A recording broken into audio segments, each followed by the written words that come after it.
Why is the significance of the one in the Mahabharata?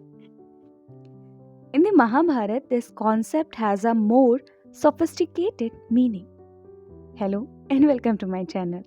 I am reading book Devlok with Devdutt Patnayak. It's a talk with Devdutt Patnayak ji. So I am reading part 3, Forest and Field. Let's continue. In the Ramayana, Ram is from the Gram. He goes to the forest for his education, come back and gets married and is sent back to the forest for his exile. After he returns to the palace, Sita is again sent to the forest. The story keeps switching between the village and the forest. In the Mahabharata, however, the Pandavas go first from the forest where they were born to Hastinapur for education. There, their house is burned down and they go back to the forest. Then they marry Draupadi, turn Khandoprasth into Indraprasth, become kings, lost their kingdom in a game of dice and go back to the jungle. When they go to the city next, it's for war at Kurukshetra. They regain what they had lost and, in the end, give that in Dan and return to the forest, Vanprasth, where they die. Each time they are in the forest, their attitude is different. The first time they have nothing. They don't know that they are princes and are happy. The second time they are unhappy because their palace has been burnt and they have lost their kingdom. The third time, too, they are unhappy because they have lost everything in a game of dice. The fourth time, they have become more philosophical. They know fortune comes and goes, and that in the jungle, nothing belongs to anybody. This is shown repeatedly during the exile. Even a prince is just another creature in the forest.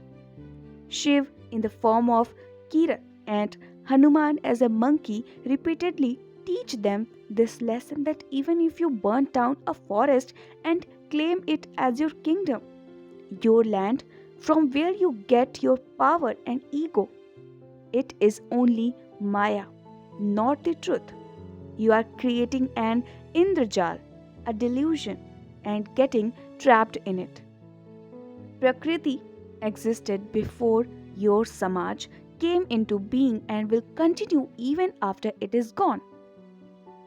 What is the significance of the one in the Bhagavad Puran?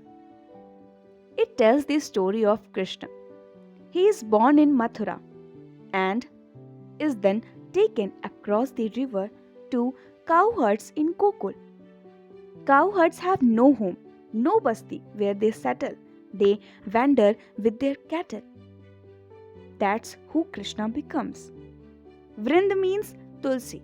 So, Vrindavan is a fragrant Tulsi one.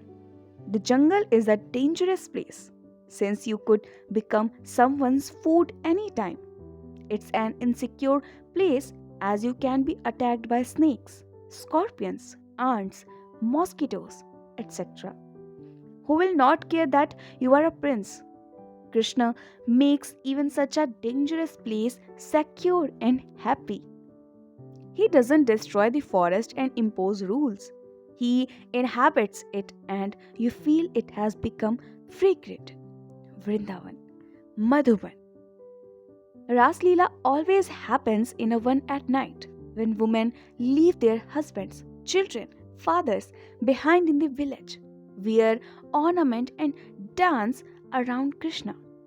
It suggests that when God is with you, there'll be jungle mein mangal, joy even in a forest.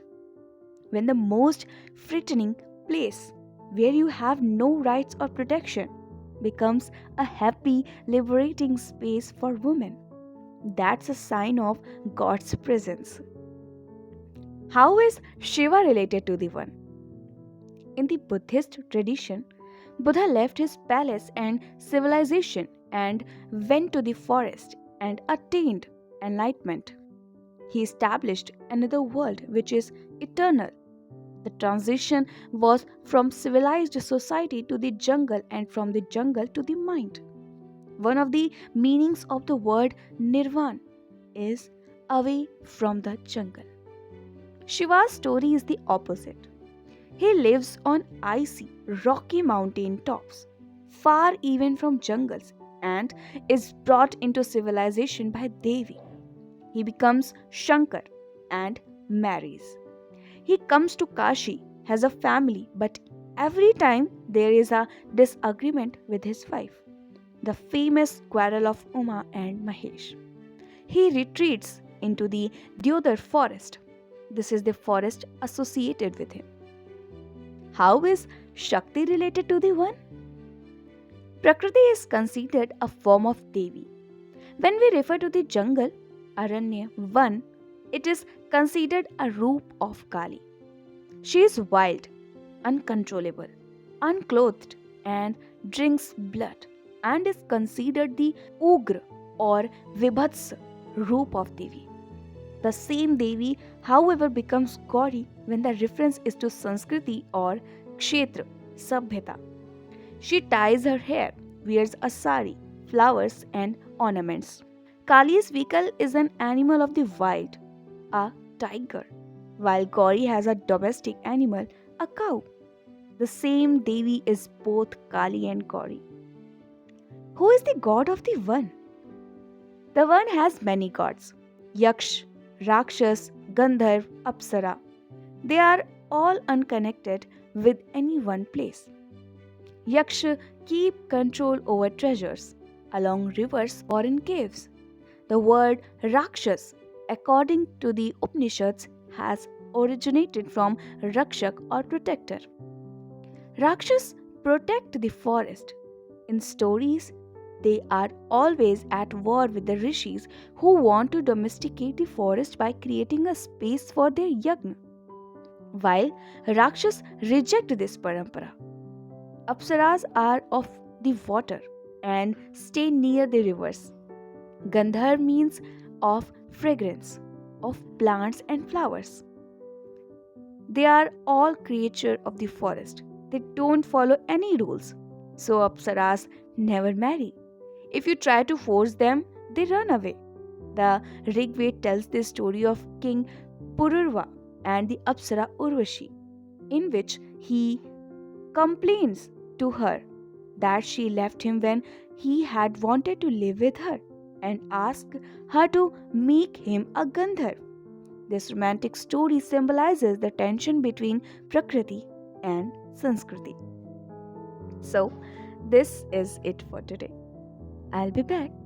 Till then, keep listening beautiful stories and keep smiling.